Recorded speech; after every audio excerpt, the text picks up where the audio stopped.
Em terceiro lugar, palavras com fundo de autoritarismo.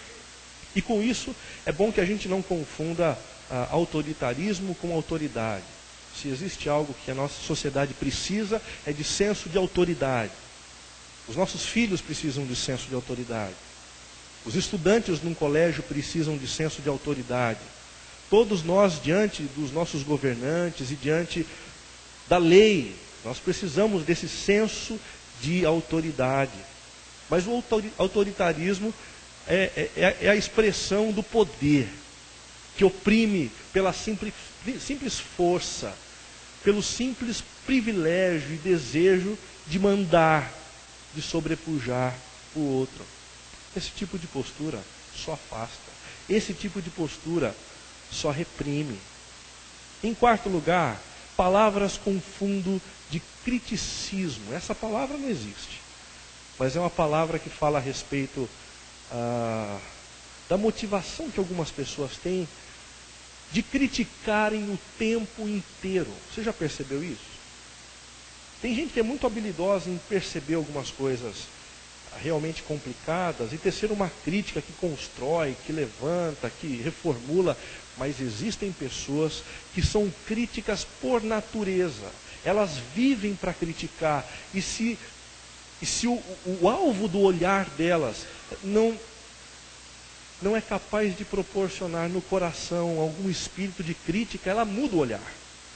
Porque ela só quer olhar para uma direção onde ela possa criticar, ela só enxerga aquilo que precisa ser revisto, aquilo que não está correto. Palavras com fundo de criticismo são palavras que afastam. Palavras com fundo de ironia e sarcasmo também são palavras que nos distanciam uns dos outros. Certa vez eu ouvi que a ironia ela funciona mais ou menos como a ferrugem que vai corroendo uma engrenagem. Ela vai correndo aos poucos, mas quando pega, ela pega de verdade. E ela acaba com o maquinário, ela acaba com a engrenagem e as coisas nunca mais vão bem dali por diante. E em último lugar, palavras que afastam são palavras com fundo de superficialidade. Superficialidade. Tem gente que só consegue conversar na base da piada. Tem gente que só consegue conversar na base das informações obtidas no trabalho, dos alvos que ele tem para o próximo mês, para construir com a sua grande empresa. Tem gente que só conversa banalidade e que nunca é capaz de sentar numa mesa, seja para conversar com a esposa, com os filhos ou com os amigos, para falarem a respeito do coração, de como anda a alma, do porquê o olhar anda abatido, de qual é a razão de tanta alegria. Quem fala com superficialidade, gradativamente vai afastando as pessoas que estão ao redor. Esses são apenas alguns dos exemplos de palavras que normalmente nos distanciam uns dos outros. Eu acredito que na carta de Paulo aos Efésios, nós temos algumas dicas muito importantes para nós reformularmos a maneira como nós nos comunicamos, como nós conversamos, a fim de substituirmos essas palavras que afastam por palavras que nos aproximam, que nos deixam mais próximos. Para que a gente entenda primeiramente a estrutura da carta que Paulo escreveu a essa igreja que funcionava na cidade de Éfeso, ela pode ser dividida em duas partes. A primeira parte vai do capítulo 1 ao capítulo 3, é a primeira metade da carta. Nela nós encontramos tudo aquilo que Deus fez por nós antes mesmo da fundação do mundo. Não, o apóstolo Paulo não começa a carta dizendo: vocês precisam viver dessa maneira, vocês precisam parar com isso, vocês precisam... Não. A carta de Paulo aos Efésios não começa com um tom humano nas relações sociais, mas ele começa com um tom teológico para afirmar aquilo que Deus, antes da fundação do mundo, fez por eles. E nós destacamos a lembrança de que Deus nos abençoou com todas as bênçãos espirituais. Olha, vocês da igreja de Éfeso, lembrem-se disso. Deus sempre amou vocês. Antes de criar o mundo, Ele já pulsava de amor por cada um de vocês. Deus nos escolheu nele antes da fundação do mundo. Já sabia o nosso nome, já sabia os dons que Ele daria a cada um de nós. E Ele nos criou dessa forma, conhecendo já quem nós um dia nos tornaríamos. Deus nos adotou como filhos por meio de Jesus Cristo. E essa é uma dica muito interessante, porque muitos de nós achamos que a filiação a Deus é um direito adquirido. Sabe aquele negócio? Você nasceu, você imediatamente é um filho de Deus, porque todo mundo tem esse direito. Olha, biblicamente isso não é uma verdade.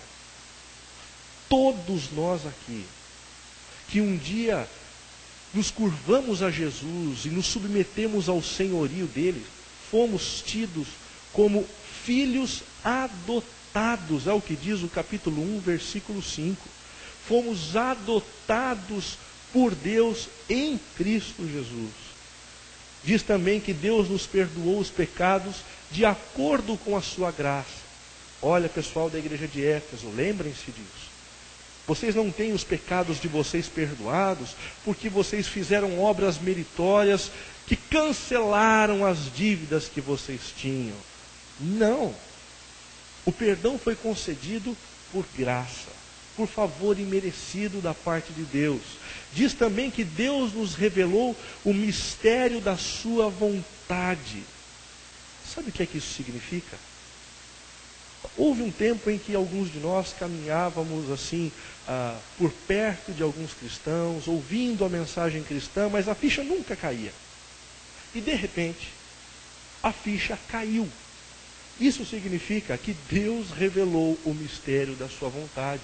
Quando a ficha cai, quando a gente passa a compreender algumas realidades que anteriormente a gente não conseguia compreender, é Deus abrindo os nossos olhos para as realidades dele. E em último lugar, que Deus nos selou em Cristo com o Espírito Santo da promessa. É exatamente isso, um selo. Deus nos selou a todos, e o selo é aquilo que nos dá a garantia de que o objeto selado, a carta, há de chegar no seu local desejado. A carta vai chegar no destinatário. Em outros lugares, em outras palavras, quando Deus nos sela, Ele nos dá a garantia de que um dia, custe o que custar, nós estaremos com Ele, vivendo na eternidade com Ele, apesar dos nossos erros, apesar das nossas limitações e apesar dos nossos pecados. Tudo isso Paulo diz na primeira metade da carta, o que Deus fez por nós antes mesmo da fundação do mundo. A segunda parte da carta vai do capítulo 4 ao capítulo 6, afirmando tudo quanto devemos fazer à luz de tudo que Deus fez por nós. E aí nós temos no versículo 1 do capítulo 4, vivam de maneira digna da vocação que receberam. Vocês conseguiram compreender tudo que Deus fez por vocês? De coração, com a mente, vocês compreenderam? Portanto, agora vivam de acordo com essa vocação. Vivam como filhos que foram adotados por um pai extremamente amoroso. Em segundo lugar, não vivam mais como os gentios, como aqueles que não consideram a existência de Deus, como aqueles que não consideram a sabedoria de Deus, como aqueles que não têm a mente orientada pelo Espírito Santo. No capítulo 5, versículo 1, sejam imitadores de Deus como filhos amados. Já que vocês receberam tanto amor, já que vocês foram constrangidos por uma aproximação generosa e ilimitada da parte de Deus, desejem imitá-lo, desejem viver como Ele. Às vezes a gente ouve algumas pessoas com um ar de humildade dizendo, não, mas eu não posso desejar imitar Deus, porque Deus é perfeito.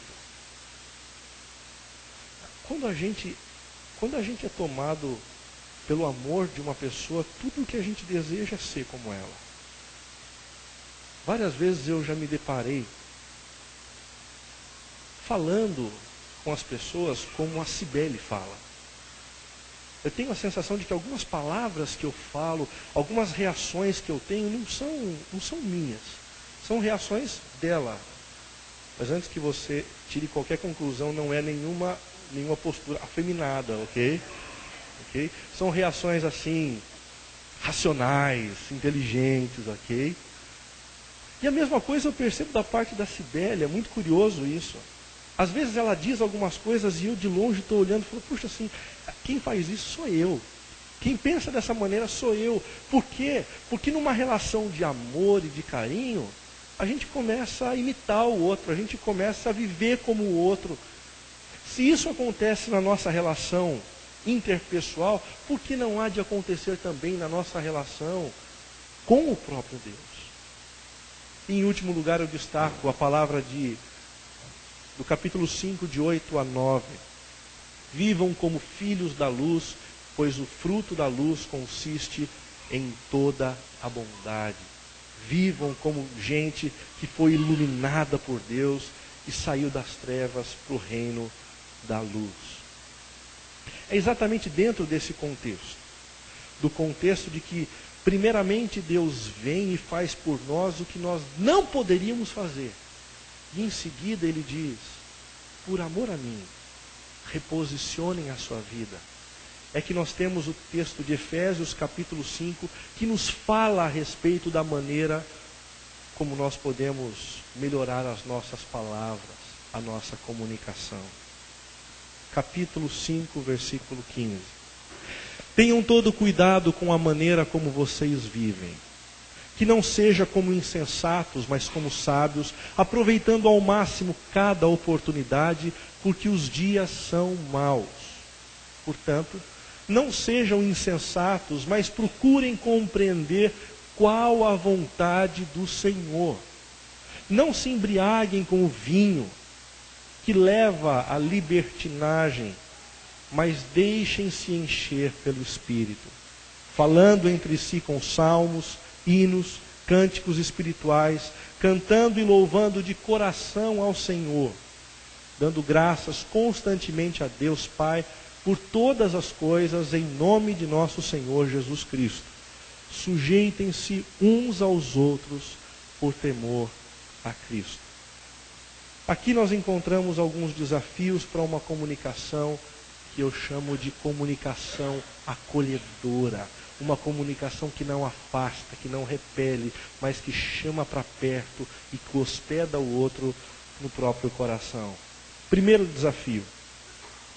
Faça uma revisão profunda acerca da maneira como você tem tratado aqueles que te cercam.